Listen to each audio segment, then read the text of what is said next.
Hi, welcome to Simple Social Media, hosted by Jamie Stewart and brought to you by Momentum Factor. We bring you the best insights on social media and business from people who have been there and done it.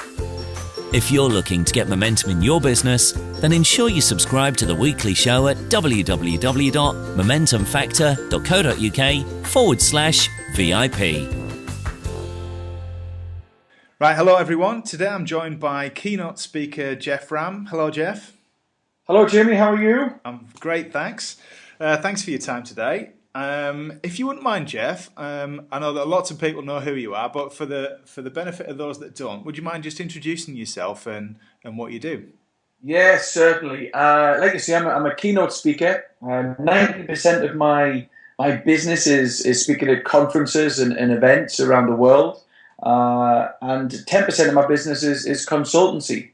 But what I speak on is two main areas. One main area is called celebrity service, and I deliver this worldwide. And it's the gap between how you think you're delivering great service and the perception of celebrity service. And there's a gap that clients, entrepreneurs, businesses, they don't realize it's there, Jamie. So I talk about celebrity service, and the other main area that I speak on is OMG marketing, and it's not oh my god, but it's observational marketing great. It's the great pieces of marketing from all over the world to inspire my audiences to stand out from the crowd, to do something different, and they are light-hearted, they are challenging, they are fun. And very much interactive. That is myself. That is my business, and I just love every day. Love every day of it. All right. So let me just take you back in time a little bit. We first met at a Sage conference a couple of years ago, and I was introduced to you by Andy Lepata. And what stands out in my memory, and this is what I guess one area of your expertise is making meetings and companies stand out in people's minds, is I remember you as the chocolate guy. The way that you introduced yourself. Do you still do that? I do, because it's and I'll explain to your listeners here on this show. I've been in marketing since I was 3 years old. I would remember slogans and logos and adverts literally from being a toddler. And when I was 6 years old, I had one ambition in my life, and that was to become the next milk tray man of all people. And it was an advert that I remember when I was literally 6 years old. It came on the TV, the milk tray man advert. And for those listeners who are a little bit younger than myself, you'll have to go onto YouTube and type it in. But it was just so different, and it captured me, the music and the style of it. And I was literally just a child. And I remember that advert as if it was yesterday. You know, the tagline, you know, and all because the lady loves milk tray. And it stuck in my mind. And that's 32 years ago, Jamie. And how many people now listen to this show are creating great pieces of celebrity service or OMG pieces of marketing that their clients or potential clients or customers will remember in 30 years' time? The majority can't create anything that gets remembered in 30 minutes' time. That's what I want to do is create those moments that people remember for over 30 years. But the milk tray man advert inspired me, and I use it on my talks as both an intro and an outro, and I'm delighted you remembered it. Yeah, and the business card that you gave me, and the promise of some chocolate, which I'm still waiting for. Oh, I'm sure we'll blame the Royal Mail somewhere down the line. So that's how we first met, as a brief introduction. I've never actually seen you speak, although I've seen plenty of your videos on YouTube, and we've spoken a couple of times. But then I went on to buy your book, OMG, and I found it a brilliant book to read. And it's one of those books that I picked up and read pretty much cover to cover as soon as I got it, rather than some. It's not a marketing book in the traditional sense, in that this is like a user guide to guerrilla marketing almost. Yeah. And I've got my copy in my hand now. It's dog-eared. I've got corners folded over. It's got notes in it. So it's not a book that I bought with the intention of reading. It's a book that I've bought and made notes in and put things into practice, and that's what I like about it. That's lovely to hear. Thank you. So for anyone that hasn't, it's just called OMG Observational Marketing Greats by Geoff Ramm, Ramm, and it's a how-to book on marketing your business, whether it's a small business or a large business. But this is how to stand out in people's minds and memories and help you be a person that people want to deal with. So, on that, where did the book come from, Geoff? You based it, I think, I'm guessing, on some of the YouTube videos that you used to do. Yeah, I mean, it's been a long time in the making, to be honest with you, Jamie. Over the years, just go back to the speaking side just for 1 second, because this will tell you where the book came from. I have currently speaking on my Mac via Skype to you right now. I've got around about 350 slides, ideas, techniques, stories, and observations from great service and great marketing. And of course, I use those for different speeches. Never one speech is the same, and it's all tailored to the market. And I had so many of these slides. I thought, you know what? Each one of these is a story. Each one of these, and what I do is I created the talk as in the book. So it's short, sharp, to the point. Look, I'm an entrepreneur. You're an entrepreneur. I don't have time to read a chapter on one area. I get bored. I switch off after 2 or 3 pages. I've got a bookshelf behind me with books that are not finished. That's my fault, of course, but I don't have time. I want to pick up a book, flip to any page, and get an idea. And I thought, you know, if I'm that person, there must be other people out there that want to do the same. They want to dip in, dip out, and just grab an idea, grab some inspiration. And that's how it started. That's how it started. So all the places I was going to, and you've remembered in the book, you know, there's a restaurant in Cape Town that stopped me in my tracks, and I wrote about them.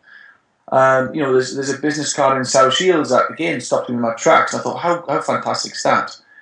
And there's examples from Tehran to Johannesburg to you name it, all over the world, of great pieces of marketing, great pieces of service. And I wrote it hand on heart. I had no idea the response I would get from it. When you put your stuff out there, you just don't know what to expect. I've been blown away by some of the feedback. I didn't know how it was going to be received. It's short, sharp, punchy, to the point. But it seems to have hit a chord with so many people, which is lovely. You know, it's great for my own research for the next couple of books I've got in line. Yeah, and I guess a lot of people come back with their stories about how they've used it, I guess, as well. Yes, they do. They email me and say, "Oh, Geoff, have you seen this? Or I've got this," and that of course, you know, that idea's inspired you. And of course, what I'll do there, and I'll share that with audiences all over the place. And if your marketing is good enough, if your service is good enough, people like me can share these with the world, and that to me is the power of OMG marketing. All right. Right, let's just pause there and go back to what you were saying a minute ago. You've just ended your tenure as chairman of the PSA. Do you want to just explain what the PSA is to people and then what you've achieved over the last 12 months? Because I know you've had a great 12 months as chairman. Oh, thank you. Yes, I've just relinquished my presidency of the Professional Speaking Association in the United Kingdom and Ireland. We've been running now for 14 years, and it's for speakers, keynote speakers, trainers, coaches, anybody who wants to speak and wants to speak more and speak better. And it's an organisation run purely by volunteers. And I joined the organisation 5 years ago. That's when I really wanted to. I wanted to become a speaker, really focus on speaking, because 6 years ago, 90% of my business was consultancy, 10% was speaking, and local chamber events and Barclays little events around the northeast of England. And I wanted to flip it round. I thought one day, I really want to do 90% speaking, 10% consultancy. And I thought, I need to get in and amongst an environment with speakers. And I came across the Professional Speaking Association, went onto the website, found out their local regional meeting, and I went along, and it just I joined after 10 minutes, Jamie. It was just the warmth, the friendliness, people sharing. I've never known an organisation that shares so much. And I ran the Northeast region for 2 years, and then I got invited onto the board. And October of last year, I became the youngest president of the Professional Speaking Association. And we are currently sitting on 400 plus members. We doubled the membership this year. And we've just this week, had our biggest ever PSA conference in Manchester. And we had 200 speakers there. We had keynote speakers from all over the world, from Canada, from South Africa, you name it. And I'm quite sad that the presidency's gone. I used to wake up in the morning, my wife used to turn to me and say, "Good morning, Mr. President." So that I kind of, those little things I quite miss. But it's just a huge honour. It's took an awful lot of my time, but it's took an awful lot of the other volunteers' time as well. But we do it because we love it, and we love it, and it's bear fruit. It's a wonderful organisation, and I couldn't have done the things I've done, including the book, including speaking, including the contents I've spoke on, without that help and support. So if anybody out there is looking for a speaker for a conference, if anybody there is a speaker themselves or would like to find out more, they can always contact me. I'm more than happy to help or to go along to your local region. It's a great organisation. I know you know quite a few people like Paul McGee, Andy LaParta, Richard McCann, people like this who've used in the past. So I've been in quite good company over the years. All right. Now that leads me on then to, because the reason I know that you had the big event is because I follow you on social media, and as you know, I now run an organisation that helps companies with their social media. Yeah. So how do you use social media in your business? I guess I've followed you on Twitter and Facebook and YouTube, so I've seen some of the comments that you've had. I guess there's a lot of interaction that goes on now, but in your own words, just explain how you use social media in relation to your business. It's spreading the message. It's keeping a name on the radar, or even getting on somebody's radar. I use the usual formats. Let's be honest, the usual ones. My main ones. I love Facebook. I know people say, well, it's not very much a business area. However, I'm very visual. So I take an awful lot of photographs, which you've seen in my talks. I do an awful lot of videos, so I post them on Facebook. But of course, with the videos, I've also got a YouTube channel. There's about 60 videos on there of me speaking, but also of me capturing great pieces of marketing and of course service. Now, when I recreate this, it goes onto YouTube. I put them onto Twitter. I put them onto Facebook.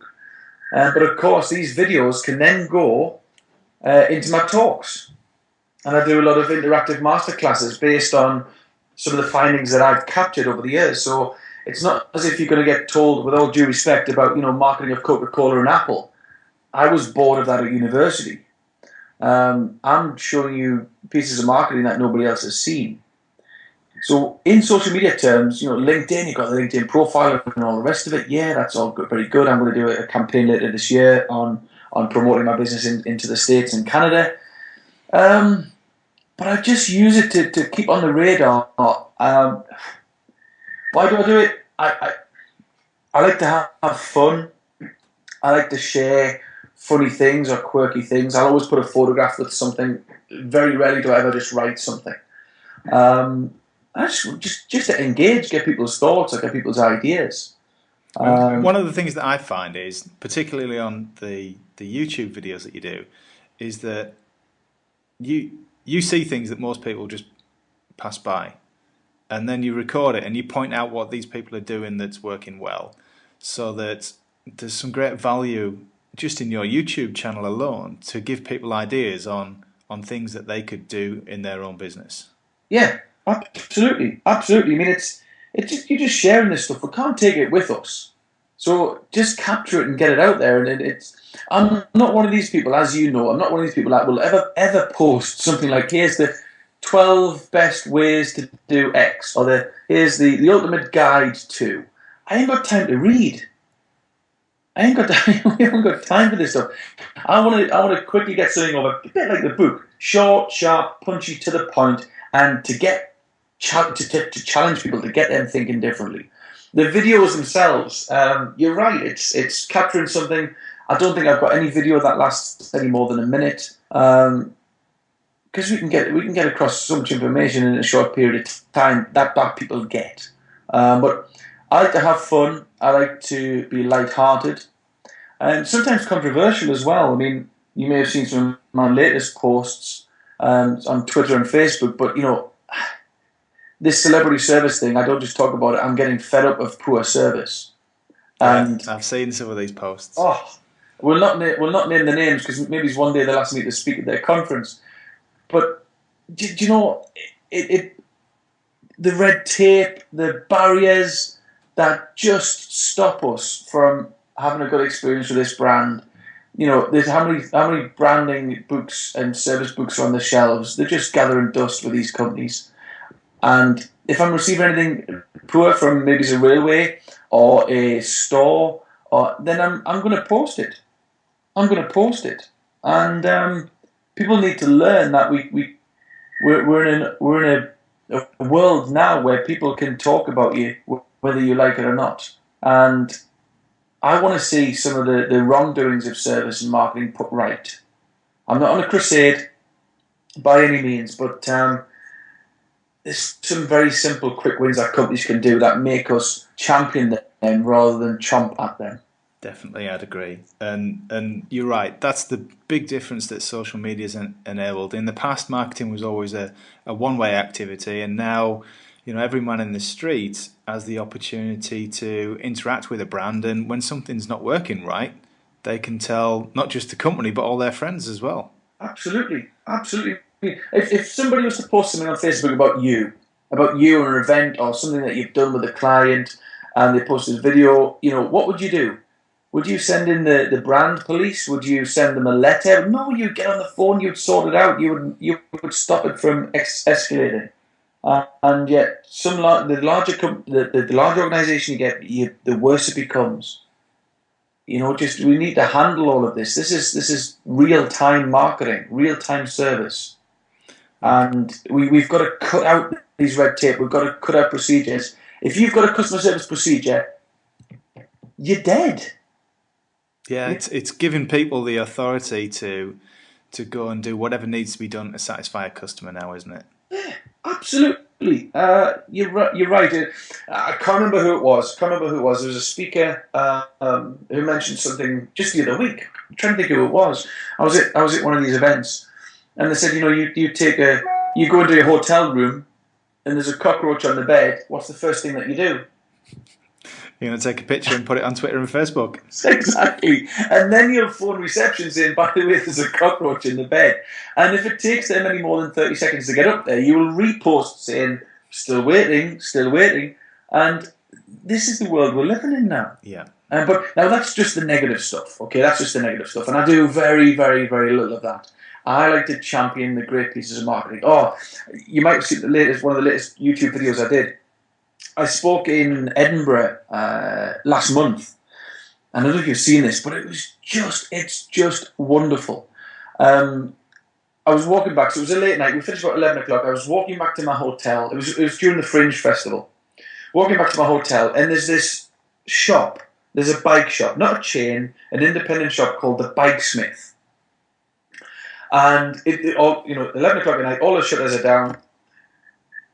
However, just on the outside of the shop is a foot pump, and they've just chained it up to the front door.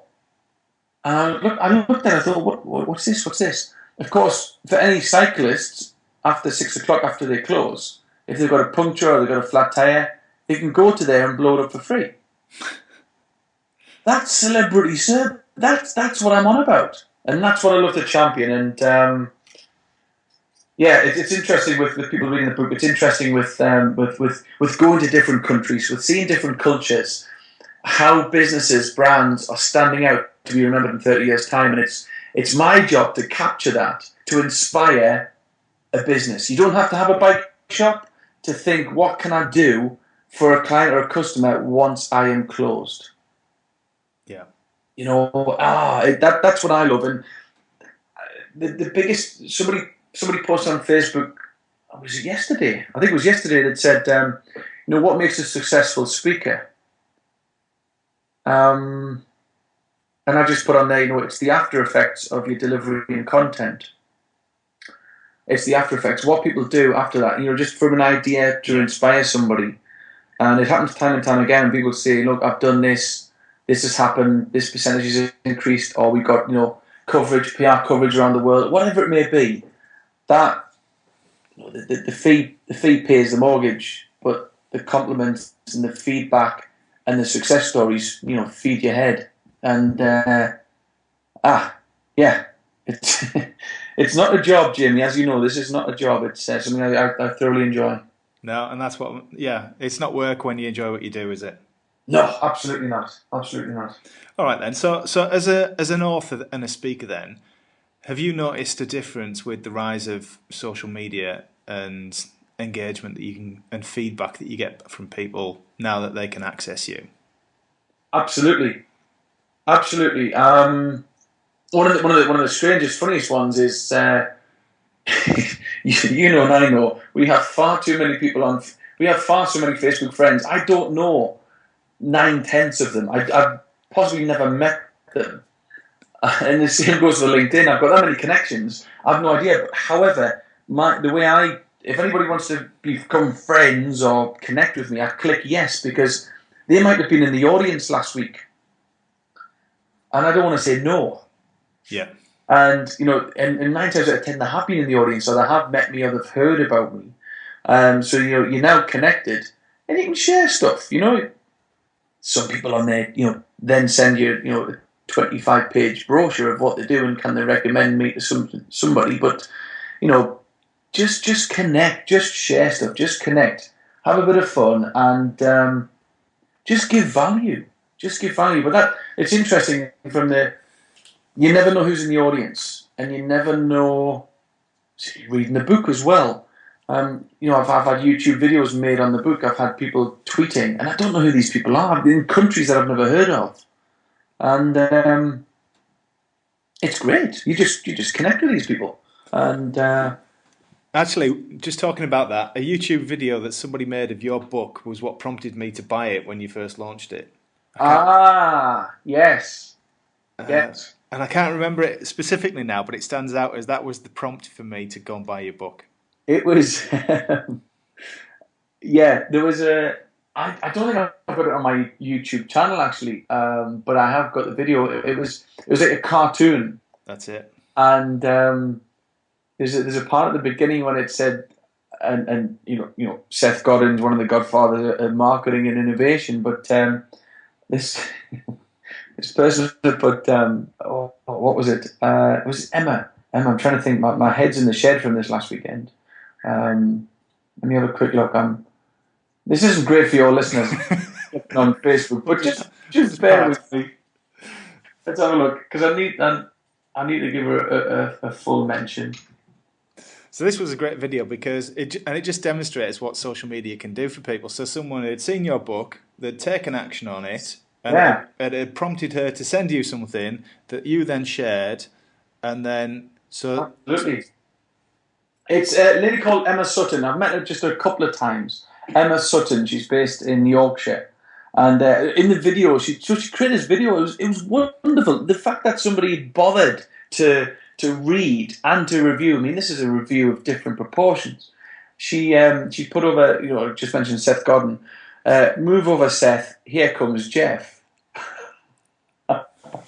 Which is just wonderful. And she posted that, and what do I do with that? I share it, of course, but it means a lot. It's just one piece of feedback can mean an awful lot. And I guess that's the big impact. So then that's other people helping you promote your book and the benefit it has for others. Yeah. And that, to me, sums up what social media does. Yes. We can share the best, we can share the worst, and the rest of it just is unseen. Yeah. That, I suppose it's a bit like feedback, isn't it? If you've had a brilliant meal, you'll give them feedback. If you've had a horrific meal, you'll give them feedback. If it's been an average meal, do you know what? Let's just leave it. It wasn't even worth it. It doesn't even enter your mind. And I believe social media, there's a lot of that. I'm glad it doesn't happen all the time, but it's in the minority, thankfully, that people are promoting and selling and promoting. I just love the idea of having fun. Just having fun. I'll give you an example if we've got time on having fun, and also taking opportunities. And I'm going to put this into it's in my talks at the moment, but certainly in the upcoming book for next year. When Prince George was born this year, Wills and Kate, royal baby. And I spoke about this in Philadelphia a few months ago. As I was getting off the plane, they'd announced George was going to be called George. And I mentioned to the audience, the next morning I changed my speech because it was relevant to do something on Prince George. So my first 10 minutes were all about the royal birth. And I said, do you know what happened when George was born? Literally minutes after he was born. Because this is a global event. Global event. This is what I'm saying about OMG marketing. Businesses are not seeing the opportunities to get themselves out there. You've got options. You can watch what's happening. You can ignore and do something else. Or the real entrepreneurs, the real creative people will see an opportunity to piggyback on such events. And that's what's missing. People watch, people ignore, but the real creatives and the real people that want to stand out in 30 years see the opportunity to piggyback. Now, when Prince George was born, once the prince was born, literally within minutes, Starbucks put out a tweet, and it was a picture of 3 cups, 2 tall ones and 1 little small one, and one of them said William, one of them said Kate, and then there was the small one, and it says congratulations, to the new baby. So they put that out there. It went viral. Delta Airlines did the same. They had a picture of a child, a little baby, looking up at a mobile above its cot, and on the mobile was tiny little aeroplanes. And Delta Airlines had put, it was wonderful. Delta Airlines had put, dear Prince, we look forward to showing you the world. Now, Jamie, between me and you, the chances of him getting on the Delta Airlines might be quite slim, but do you know what I mean? They saw the opportunity. Oreo cookies. Oreo put it beside a cookie beside a milk bottle, and it said "Prepare the royal milk." And there was loads of examples of this, all big American brands. And I asked the audience. There was 200 in this audience. I said, "So what did you do?" Yeah. And there was just this hush. I said, "You had 9 months. You had 9 months to think of something. What did you do? You knew this was going to happen. You did nothing." Then I showed them what I did, and I revealed on the screen. Can you remember that photograph outside of Buckingham Palace with the gold easel? Yeah. For the announcement. Well, I got that photograph, and I photoshopped the OMG book on top of it. And then I saved it, and I posted it to Twitter, posted it to Facebook, and all I said was, delivery of OMG 2 will be in 2014, author and content doing fine. It's a bit of fun. It's tongue-in-cheek. It's promoting my book, but it was the second most shared, liked, commented post I've done in 2013. Right, and that just backs up everything that you said. So there was crazy enough. There was a bit of a spike in sales. Yeah. Now, I didn't do it to sell. I didn't do it to sell copies. Why? I'm doing it to say, look, I'm aware that this big global event's happened, and do you know what? Nobody else does anything. And it's for entrepreneurs. For any, you've got a mix of people listening in on this message. For entrepreneurs, for people who are smaller businesses saying, well, I don't have the budgets or the capabilities of Oreo, Coca-Cola, Starbucks, Delta. You don't have to. No, it's a level playing field with social media, isn't it? Absolutely. That you're bound by your own creative thoughts, and just interact, engage. For me, it's about having fun. I'll never post a 10-point checklist for LinkedIn. I'm bored after point 2. But I want to be as I am in social media, as I am on stage. And you stand out, Geoff, let me tell you that. Well, we all stand out. We all stand out for different things, but I don't know. Yeah, people call it being integrity or your authentic self. I'm from the northeast of England, Jimmy. I'm just me, you know. If that's integrity, if that's authentic self, then so be it. But that's what people buy. That's what I love, and so be it. All right. So let me just sum up then. So basically, you like to connect with people. So if someone sends you a request, generally it's because they know you or they've seen you, and that's how you work. You just accept them and then engage with them. You like to give people value with the content that you create. It's not about selling things, it's about helping people and giving them good value through the content that you share. And in everything that you do, you try to be you and be authentic. Yes, that's a pretty good summary. Yeah, I would certainly agree with that. All right. Well, if people haven't read your book already, I'd really recommend that they do. So that's OMG. They'll definitely get some value out of finding your YouTube channel, which is Geoff Ramm. Geoff is spelled Geoff. Ramm is Ramm. And there's some great short videos on there that don't take a lot of time to watch and will spark some ideas in people. And I guess that's what you aim to do. It's to spark new ideas for people of things that they can actually do today. Absolutely.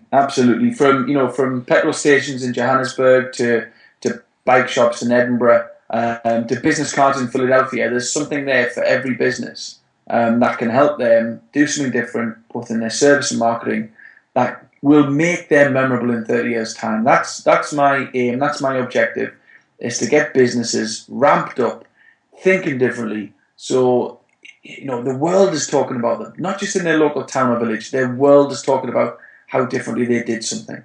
And if we can do that creatively, and cost effectively, that is the aim, that's the goal. So, but yeah, you can certainly subscribe to my YouTube channel, 60 odd videos on there. The book's on Amazon, and check out my website if you want to find out a bit more about me. It's all the W's, geofframm.com. All right, Geoff. Thanks for your time today, and thanks for being so sharing. And I look forward to OMG 2 when it comes out. You're welcome, Jamie, and just want to wish all the success to your listeners. Thank you very much for your time today. All right, thank you very much. Thank you. Bye now.